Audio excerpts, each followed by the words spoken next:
பின் சென்று காணும் சேருந்துண்போம். அறிவொன்றுமில்லாத ஆயிக்குலத்து உந்தன்னை பிறவி பெருந்தனை புண்ணியம் யாமுடையோம். குறை ஒன்றுமில்லாத கோவிந்தா உந்தன்னோடுறவேல் நமக்கு இங்கொழிக்க வழியாது.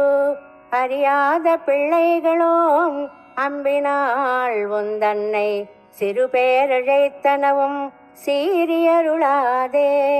இறைவா நீ தாராய் பறை ఏలోరెంబావాయ్. గోపికల కోరికలన్నీ విన్నాడు స్వామి. ఓహో, వీరు చేసేది లౌకికమైన వ్రతం కాదు, ఆముష్మిక ఫలాన్నే వీరు నా నుండి కోరుతున్నారు అని గ్రహించాడు. మీకు మీరడిగినవి ఇవ్వడానికి మీలో ఏం యోగ్యత ఉంది చెప్పండి అని ప్రశ్నించాడు. అప్పుడు గోపికలు తమ యోగ్యత ఏమిటో స్వామి సన్నిధిలో ఇలా విన్నవిస్తున్నారు. కృష్ణ, పశువుల వెంట పోయి అడవిలో భుజించేవాళ్ళం మేము. జ్ఞానమా శూన్యం. మా గోపవంశంలో మాతో సజాతీయుడవై నువ్వు పుట్టడమే మేము చేసుకున్న గొప్ప పుణ్యం. అదే మా యోగ్యత.